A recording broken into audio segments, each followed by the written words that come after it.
दोस्तों 28 जनवरी 2026 की सुबह 8 बजे महाराष्ट्र के डिप्टी मुख्यमंत्री अजित पवार मुंबई से बारामती के लिए एक चार्टर्ड विमान से निकलते हैं। शुरुआत में यह उड़ान पूरी तरह सामान्य थी। पहले करीब 45 मिनट तक ना तो कोई मौसम में दिक्कत थी और ना ही विमान में कोई परेशानी दिखाई दे रही थी। लेकिन जैसे ही विमान बारामती एयरपोर्ट के पास लैंडिंग के लिए पहुंची तो मौसम अचानक बदल जाता है। आसमान में काले बादल छा जाते हैं, तेज हवाएं चलने लगती है और विजिबिलिटी कम हो जाती है। ऐसे हालत में पायलट के लिए विमान को सुरक्षित उतारना काफी चुनौतीपूर्ण हो जाता है। पायलट लैंडिंग की कोशिश करता है, विमान रनवे को छूता भी है, लेकिन उसके बाद कंट्रोल बिगड़ जाता है। प्लेन रनवे में फिसलने लगता है और कुछ ही पल में आग लग जाती है। इस घटना के बाद पूरे देश में एक ही सवाल उठता है, आखिरकार ज्यादातर विमान हादसे टेक ऑफ और लैंडिंग के समय ही क्यों होते हैं? अगर हम आंकड़ों को देखें तो लगभग 80% एयरक्राफ्ट एक्सीडेंट टेक ऑफ और लैंडिंग के दौरान होते हैं। इसकी सबसे बड़ी वजह है कि इन दो फेज में विमान बहुत कम ऊंचाई पर होता है, स्पीड बदल रही होती है और पायलट को सेकेंडों में फैसला लेने पड़ते हैं। खराब मौसम, तेज हवा और रनवे की स्थिति थोड़ी भी बिगड़ी तो जोखिम कई गुना बढ़ जाता है। अब सवाल यह है कि क्या अजीत पवार जिस चार्टर्ड विमान से सफर कर रहे थे उसकी खासियत क्या थी? चार्टर्ड विमान आमतौर पर छोटे होते हैं और मौसम के असर को बड़े कमर्शियल विमानों की तुलना में ज्यादा महसूस करते हैं। ऐसे में खराब मौसम इन पर ज्यादा असर डाल सकता है। इतिहास देखें तो भारत में पहले कई बड़े नेता विमान हादसे में मारे जा चुके हैं। संजय गांधी, माधवराव सिंधिया जैसे नाम इसका उदाहरण है।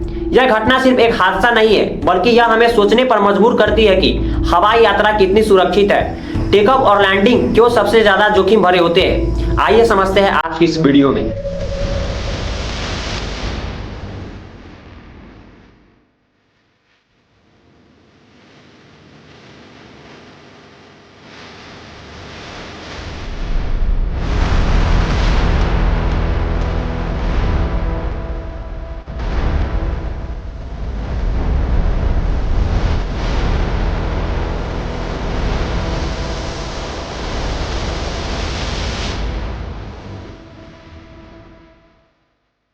सब एविएशन डाटा के अनुसार दुनिया भर में हुए विमान हादसों में से आधे से ज्यादा दुर्घटनाएं या तो टेक ऑफ के समय होती है या फिर लैंडिंग के दौरान। इसकी सबसे बड़ी वजह यह है कि इन दोनों हालत में विमान जमीन के बेहद करीब होता है, ऊंचाई कम होती है, स्पीड कंट्रोल में रहती है और पायलट के पास फैसले लेने के लिए बहुत कम समय होता है। लैंडिंग और टेक ऑफ के दौरान पायलट को कुछ ही सेकेंडों में तय करना पड़ता है कि विमान को आगे बढ़ाना है या रोकना है। अब जरा सोचिए, अगर उसी समय तेज क्रॉस विंड चल रही हो, रनवे गीला हो, विजिबिलिटी कम हो और मौसम अचानक बदल जाए तो हालत कितने मुश्किल हो सकते हैं। ऐसे में एक छोटी सी गलती बहुत बड़ा हादसा बन सकती है।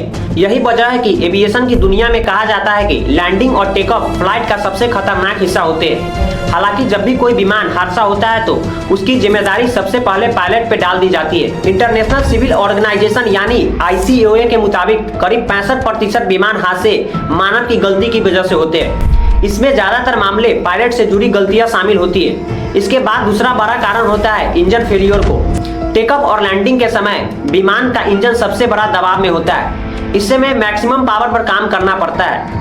अगर इस दौरान कोई तकनीकी खराबी आ जाए, जैसे बर्ड स्ट्राइक यानी पक्षी का टकराव, फ्यूल प्रेशर में गिरावट और इंजन की अचानक पावर कम हो जाना, तो पायलट के पास विमान को संभालने के लिए बहुत ही सीमित विकल्प बचते हैं। कुछ इसी तरह का स्थिति अजीत पवार के विमान के साथ भी सामने आई।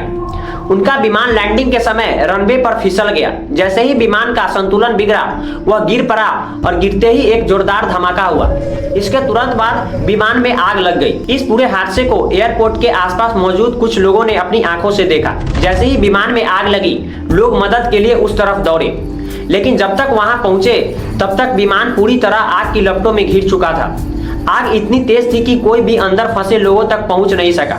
इसके बाद विमान के अंदर 4 से 5 और धमाके होते हैं। इससे साफ हो गया कि स्थिति पूरी तरह बेकाबू हो चुकी थी। आग की तीव्रता इतनी ज्यादा थी कि बचाव कार्य लगभग नामुमकिन हो गया। अजीत पवार उस समय महाराष्ट्र पंचायत चुनाव के सिलसिले में मुंबई से बारामती जा रहे थे। उन्हें वहां एक जनसभा को संबोधित करना था। करीब 256 किलोमीटर की दूरी तय करने के बाद बुधवार की सुबह लगभग 8:45 बजे बारामती एयरपोर्ट पर लैंडिंग के दौरान यह हादसा हुआ। इस विमान में अजीत पवार के साथ उनके पर्सनल असिस्टेंट, सुरक्षा कर्मी और प्लेन के स्टाफ मौजूद थे। कुल मिलाकर इस हादसे में 5 लोगों की जान चली गई। हादसे के समय उनके चाचा शरद पवार मुंबई में थे और उनकी बहन सुप्रिया सुले दिल्ली में मौजूद थी। जैसे ही उन्होंने इस घटना की खबर मिली, वह तुरंत पूरे परिवार के साथ बारामती के लिए रवाना हो गए। अब आते हैं उस विमान पर जिसपे अजीत पवार सफर कर रहे थे। यह विमान लेयर जेट 45 LJ-45 एक मिड साइज बिजनेस जेट। इसका इस्तेमाल आमतौर पर VIP यात्राओं और चार्टर्ड फ्लाइट्स के लिए किया जाता है। यह सबसे बड़ा एयरलाइन विमान नहीं था, बल्कि छोटा, तेज और हाई परफॉर्मेंस जेट था। लेयर जेट 45 को 1990 के दशक में लॉन्च किया गया था और 2012 तक बॉम्बार्डियर के सबसे लोकप्रिय बिजनेस जेट्स में से एक रहा। इसमें सिर्फ 9 पैसेंजर बैठ सकते थे, यानी पायलट पर जिम्मेदारी और ज्यादा बढ़ जाती है, क्योंकि ऐसे विमानों में ऑटोमेशन और बैकअप सिस्टम बड़ी विमानों की तुलना में सीमित होते हैं। इस विमान की अधिकतम स्पीड करीब 533 मील पर आवर होता है और सामान्य स्पीड करीब 510 मील पर आवर। अगर इसमें कम पैसेंजर हो तो इसकी रेंज 1700 नॉटिकल मील्स तक बढ़ जाती है, लेकिन पूरी तरह लोड होने पर यह रेंज काफी कम हो जाता है। अब हादसे की तरफ लौटे तो लैंडिंग के समय जैसे ही विमान रनवे पर फिसला, संतुलन बिगड़ा और कुछ ही सेकेंडों में विमान गिर पड़ा। गिरते ही एक धमाका हुआ और तुरंत आग लग गई। चश्मदीदों के मुताबिक आग इतनी तेजी से लगी कि विमान कुछ ही पलों में फायरबॉल बन गया। ऐसे हादसे में सबसे बड़ा दुश्मन होता है टाइम। लैंडिंग के बाद अगर विमान में आग लग जाए तो अंदर बैठे लोगों को निकलने के लिए कुछ ही सेकेंड्स मिलते हैं, लेकिन अगर फ्यूल टैंक डैमेज हो जाए तो रेस्क्यू ऑलमोस्ट इम्पॉसिबल हो जाती है। कुल मिलाकर इस हादसे में 5 लोगों की जान चली गई। इस खबर के सामने आते ही देश की राजनीति में शोक का लहर दौड़ गया। प्रधानमंत्री, गृह मंत्री, विपक्षी नेता सभी ने एक बड़ा राजनीतिक नुकसान बताया, लेकिन यह पहली बार नहीं था। भारत इससे पहले भी कई बड़े नेताओं को हवाई हादसों में खो चुका है। संजय गांधी, माधवराव सिंधिया, बाल योगी, राजशेखर रेड्डी, ये सभी नाम बताते हैं कि हवाई हादसे किसी पद या ताकत को नहीं देखते। अगर अजीत पवार के राजनीतिक करियर को डेटा और तथ्यों के आधार पर देखें तो यह साफ होता है कि उनका सफर जितना ही मजबूत रहा, उतना ही विवादों से भरा भी रहा है। अजीत पवार पहली बार 1991 में उपचुनाव में बारामती क्षेत्रों से विधायक बने। इसके बाद उन्होंने 1995, 1999, 2004, 2009 और 2014 तक लगातार जीत दर्ज की, यानी लगभग 3 दशकों तक इस क्षेत्र में उनकी पकड़ बनी रही। लेकिन राजनीति में लंबा समय बिताने का मतलब सिर्फ सफलता नहीं होता। अजीत पवार कई बार बड़े विवादों में घिरे रहे। 70,000 करोड़ रुपए के कथित घोटालों को लेकर पार्टी के अंदर शक्ति संघर्ष तक उनका नाम कई बार सुर्खियों में रहा। सबसे बड़ा राजनीतिक मोड़ नवंबर के 2019 में आया, जब अजीत पवार ने अचानक एनसीपी से अलग होकर बीजेपी के साथ सरकार बना ली और सुबह सुबह उप मुख्यमंत्री पद के लिए शपथ ले ली। हालांकि यह सरकार कुछ ही घंटों में गिर गई। इसके बाद सवाल उठा कि असली एनसीपी कौन सी है, शरद पवार या अजीत पवार की। यह मामला सीधा चुनाव आयोग तक पहुंचा। आखिरकार फरवरी 2024 में चुनाव आयोग ने एनसीपी का नाम और चुनाव चिन्ह अजीत पवार के गुट को दे दिया।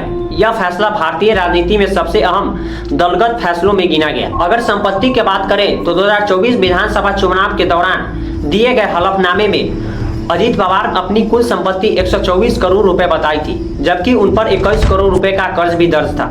यह आंकड़े दिखाते हैं कि सत्ता और संसाधनों के राजनीतिक प्रभाव कितना बड़ा होता है। उसके परिवार की बात करें तो उनकी पत्नी सांसद है, उनके बेटे पार्थ पवार राजनीति में सक्रिय है और 2024 में लोकसभा चुनाव भी लड़ चुके हैं, जबकि जय पवार अभी राजनीति से दूर है। अब सवाल यह है कि क्या इस हादसे की जांच भी बाकी प्लेन क्रैश की तरह सिर्फ पायलट की गलती पर खत्म हो जाएगी, या फिर सिस्टम, विमान और फैसलों पर भी गंभीर सवाल उठेंगे।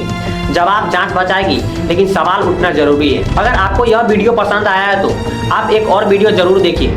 उसमें मैंने यूएसए और वेनेजुएला के डेल्टा फोर्स ऑपरेशन को बहुत ही सरल भाषा में समझाया है, स्टेप बाय स्टेप समझाया है, ताकि पूरा मामला आसानी से समझ में आ सके। और वीडियो का लिंक नीचे डिस्क्रिप्शन में भी है। धन्यवाद।